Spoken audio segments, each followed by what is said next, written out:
अगर कहानी अच्छी लगे तो हमारे चैनल को सब्सक्राइब करें, वीडियो को लाइक करें और बेल आइकन को लाजमी प्रेस करें ताकि आने वाली हर कहानी आप तक सबसे पहले पहुंच सके। एक जंगल में रानी चिड़िया अपने दो बच्चों टिंकू और मोती के साथ रहती थी।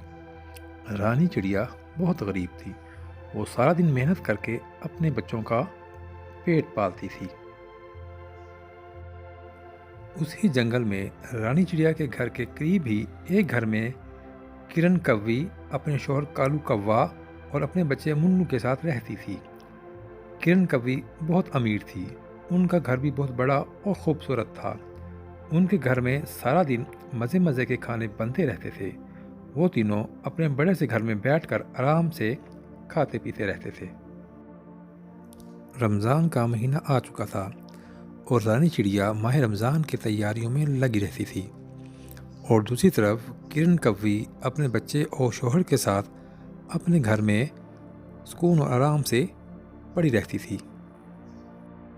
एक दिन किरण कव्वी, उसका बच्चा मोती और उसका शौहर कालू कौवा अपने घर के बाहर बैठे हुए होते हैं कि वहाँ से रानी चिड़िया का गुजर होता है। अरे रानी बहन, इतनी गर्मी में कहाँ जा रही हो? रानी चिड़िया उसके पास जाके बैठ जाती है। प्यारी बहन किरण, तुम्हें तो पता है रमज़ान शुरू हो चुका है। उसकी तैयारियों में लगी हुई हूँ और सामान लेने जा रही हूँ। क्या आप लोगों ने रमज़ान की तैयारियां मुकम्मल कर ली हैं?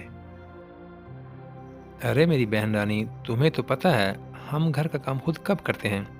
हमारे घर का सारा काम तो हमारे नौकर करते हैं।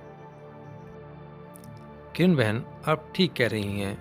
अच्छा, अब मैं चलती हूँ, मुझे बहुत से और काम करने हैं। रानी बहन रुको, मैंने तुम्हें एक काम के लिए रोका है, वो तो सुन लो। हमारे घर में कुछ रोटियां बची पड़ी हैं। अगर तुम चाहो तो उनको ले जाओ, खुद भी खाना और अपने बच्चों को भी खिलाना। अरे माँ, वो तो सूखी रोटियां हैं। सूखी रोटियां भला कौन खाता है? ए मोती, तुम खामोश हो जाओ। गरीब परिंदों को सूखी रोटियां खाने की आदत होती है। अब वो हर रोज़ ताज़ा खाना कहाँ से ला सकते हैं? रानी चिड़िया उनकी बातें सुनकर बहुत दुखी हो जाती है और कहती है, किरण बहन, मेरे घर में सब कुछ मौजूद है। मैं सेहतमंद और ठीक ठाक हूँ। मेहनत करके अपने बच्चों और अपना पेट पाल सकती हूँ। अच्छा, अब मैं चलती हूँ। रानी चिड़िया वहाँ से चली जाती है। कालू कौवा, भला देखो, भलाई का तो ज़माना ही नहीं है। अब इन गरीबों को भी इतने नखरे आ गए हैं। अरे माँ, उनके घर हर वक्त बड़े मज़े मज़े के खाने बनते रहते हैं। काश हम भी अमीर होते और मज़े मज़े के खाने खाते। माँ, मुन्नू कौवा कितना खुशनसीब है, कितने बड़े और अमीर घर में पैदा हुआ है। मेरे बच्चों, ऐसी बातें नहीं करते। हमें हर हाल में अल्लाह का शुक्र अदा करना चाहिए। तुम लोग अपने से अमीर लोगों की तरफ ना देखो, बल्कि अपने से गरीब लोगों की तरफ देखो, जिनके पास एक वक्त का खाना भी नहीं होता। तुम लोगों को तो फिर भी पेट भर के खाना मिल जाता है। मैं दोबारा तुम लोगों से ऐसी बातें ना सुनूं। एक दिन अफ्तारी के वक्त किरण कव्वी के घर का दरवाज़ा बजता है। मुन्नू दरवाजे पर देखकर वापस आकर माँ से कहता है कि माँ, बाहर दरवाजे पर बुढ़िया तोती आई हुई है और खाने को कुछ मांग रही है। अच्छा, वहाँ पर सूखी रोटियाँ पड़ी हुई हैं, जाकर उसे दे दो। मुन्नू तोता बाहर जाकर सूखी रोटियाँ बुढ़िया तोती को दे देता है और घर वापस आ जाता है। इसी तरह दूसरी तरफ वही बुढ़िया तोती रानी चिड़िया के घर जाती है। बुढ़िया तोती, क्या मुझे खाने को कुछ मिल सकता है? मैं बहुत भूखी हूँ। रानी चिड़िया के पास सिर्फ 2 ताज़ा रोटियाँ होती हैं। वो एक ताज़ा रोटी उस बुढ़िया को दे देती है और एक अपने बच्चों के लिए रख लेती है। बुढ़िया तोती रोटी लेकर वहाँ से चली जाती है। थोड़ी देर बाद वही बुढ़िया तोती रानी के घर वापस आती है। अरे माँ, क्या आपको और भी कुछ चाहिए है क्या? नहीं बेटा, मुझे और कुछ नहीं चाहिए। मुझे तुमसे एक बात करनी है। मुझे तुम्हारी सखावत बहुत पसंद आई है। तुम्हारे पास खुद खाने के लिए बहुत कम रोटी थी, उसमें से भी तुमने मुझे दे दी। मैं कोई आम परिंदा नहीं हूँ। मुझे तुम्हारी आजमाइश के लिए भेजा गया था। तुम अपने इम्तिहान में कामयाब हो गई हो।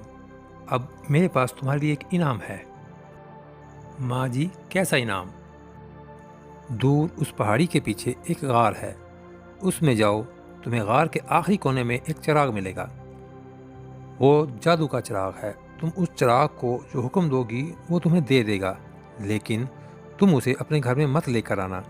तुम्हें जो ज़रूरत हो तुम वहीं से लेकर आ जाया करना। उसके बाद बुढ़िया तोती वहाँ से गायब हो जाती है। कुछ दिनों में ही रानी चिड़िया अमीर हो जाती है। वो अपना एक बड़ा और खूबसूरत घर बना लेती है और उसके घर में ज़रूरत की हर चीज़ मौजूद होती है। किरण कव्वी और कालू कव्वे को ये बात हजम नहीं होती। एक दिन वो रानी चिड़िया का पीछा करते हैं और उस गार तक पहुंचकर रानी चिड़िया का सारा काम देख लेते हैं। रानी चिड़िया जब खाना लेकर वहाँ से चली जाती है तो तीनों गार में चले जाते हैं। कालू कौवा कहता है, क्यों ना इस चिराग को घर ले चले, हमें जो चीज़ ज़रूरत होगी वहीं पर निकाल लेंगे। जैसे ही कालू कौवा चिराग को उठाने की कोशिश करता है, सारे गार में आग लग जाती है और वो तीनों आग में जल जाते हैं। और दूसरी तरफ रानी चिड़िया अपने बड़े से घर में अपनी बाकी ज़िंदगी सुकून और आराम से गुजारने लगती है।